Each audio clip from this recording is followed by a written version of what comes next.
good evening or afternoon, depending on what time you're watching. It's a very great pleasure for me to be sat in the studio in the Chantry Centre, and with us for this week's show we've got a very special interview with Paul Roberts, the singer from the Stranglers.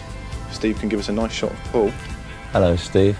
Hiya, Howie. Paul. Hi, Paul. Welcome to Town TV Studios. Just got a few small minor questions for you, nothing too overly minor taxing. Questions? Yeah, minor questions, you know. You've just finished a world tour in the last couple of years. I mean, how did the tour go? Very well indeed. In fact, in the last 2 years, we finished the tour, well, we've done 111 dates in 15 months. 111, that is a lot of dates. Yeah, it's pretty prolific. We're not sure if there are any other bands that have actually been working that often. Whereabouts did the tour take you? We started in Belgium, basically. We started in Belgium, we then went to England, a strange place across the water from Europe. And then we went to Scotland, then we came, then we went back to Europe, then we went to Japan, then we went to England again, Scotland, France for about 2 weeks. We went to the USA for 6 weeks. And then we came back, did some European festivals, and we've done another British tour, and then we stopped for Christmas, really. Very busy then. Very busy. Very busy, very busy. So what's your favourite memory or nightmare from the tour then? My favourite memory? My favourite nightmare is the fact that we had to pull out about 5 shows in the end of '92 because I contracted 3 illnesses off of our tour manager, which aren't very, they're not very good diseases to get if you're a singer, i.e. laryngitis, sinusitis and bronchitis. And I had to be sent home for a week. That's probably my worst, except for recently I also got this awful flu, and I had to do 9 shows, 7 out of 7 nights with it, which takes it takes it out of you, really. Yeah. I mean, so it wears you down. And also it was the sort of flu which sat in your throat for 7 days as well, which doesn't help me. And I was shattered by the last gig. So what's your favourite memory from the tour then? It's very difficult. I mean, there's there are so many things that happen. Yeah. Just a blur. Yeah, I can't even begin to think. I mean, there's so many funny things happen with the audience and one thing. You have a very energetic performance style on stage. What do you do to prepare for it? What, vocally or physically? Vocally, physically. I mean, you jump around on stage like... Yeah, well, I do a bit of yoga. I do a warm-up yoga exercise, and then I do about 15 minutes push-ups, and not sit-ups, but something like that. And then I do 10 minutes non-stop running. I do 5 minutes scales. And then I go on stage for an hour and a half and sort of jump about like a lunatic, I suppose, apparently. But, yeah. Well, no, it is a very, very energetic performance style. It's tiring to watch, I've got to say that. Well, yeah, I mean, you wore me out when I came to see you. Are you currently working on any material at the moment? Yeah, I mean, I'm always writing. That's what I enjoy doing. I mean, I'm constantly, I just can't stop. I mean, I can't stop thinking about ideas and stuff, so. And we're just preparing a new album, so. When's that going to be sort of? When you smile at me. I really don't know. I mean, once you've written it and you've produced it and it's there waiting, it's then down to other powers. I mean, it's down to record companies, management, decisions, pressing the album, everything else. It's like. So you're going to be later this year, possibly for the Christmas? Possibly not for the Christmas, because we leave that up to Cliff. Yeah. Because we respect him that much. But we'll possibly put an EP out before that.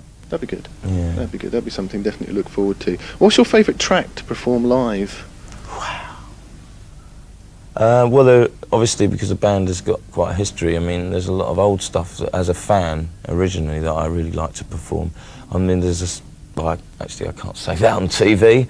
There's one song with a particularly hairy title, which is probably, I can't actually name, but that's one of my favourites. It's a mystery one. I like, there's a song called Never See that we do. There's a song called, an old song called Toiler on the Sea, which is very enjoyable. There are quite a few. I mean, it's difficult. There's such a mixture of songs as well. Yeah. That's good. That's good. Well, we've got some goodies that you've been kind enough to bring down for us, including a signed VIP pass, which we'll have a nice close-up of for you right now. And some T-shirts, was it, as well? And Oh yeah, we've got a T-shirt. We've got a fantastic T-shirt. It's a particularly good T-shirt, particularly good edition. And we've got this pass for you, and we're going to ask you a question. Spell your own name backwards. Or, equally exciting, we've just released an album, well, it's been out about a year. It's called Stranglers in the Night, and there's a song on it called Time to Die, and we want to know what the lyrics in Time to Die refer to, and where, yeah, what they refer to. It refers to something specific. It's a movie. a big clue there with movie. Definitely a big clue. Yes, yeah. And it's also a sticky back piece of plastic and a hardback book. With Paul today in the studio, we have Marian, who is the organiser of the Stranglers Information Service, and who also writes Strangled magazine. Marian, what can you tell me about the Stranglers Information Service? Basically, SIS, a shortened version of the Stranglers Info Service, was set up by the band about 17 years, in fact exactly 17 years ago this year, because they were sick and tired of being misrepresented in the press, and they wanted their thoughts, opinions, views on music, life, anything that interested them, to get straight to the fans without being twisted in any way, and they were subject to quite a bit of that from the popular press at the time that the Stranglers were first sort of catching on. And SIS continues to exist and carry out that function. Strangled magazine comes out several times a year. We've got subscribers. We also put the magazine into the shops. And how many subscribers have you got? At the moment, probably around 2,000, although it fluctuates. We're pulling in a lot of new subscribers. We had a leaflet talking about the information service on the band's last album, Stranglers in the Night, and we've pulled in quite a few new subscribers with that, which is a great sign to us because it shows that not only have the fans accepted the new band, but they're really getting into what they're doing, and they're not losing their enthusiasm for the Stranglers. So that's good. You've got a live video that's going to be due out through the information service fairly soon at Fontwell Park. What can you tell me about that? That's right. Well, it was one of the most bizarre gigs I've ever been to, but it actually turned out very well against all the odds. It was a gig that was set up at Fontwell Racetrack in a huge marquee. The organisers had decided there were certain places in the country that don't get to see enough live performances because of lack of venues. And they decided, well, if the mountain won't come to Mohammed, they'd get this huge marquee and take it to people so that they wouldn't have to be running up their transport bills every time they wanted to go and see a band play. So that's basically what they thought. Stranglers were the best band to launch this project. Yeah. Freezing cold day.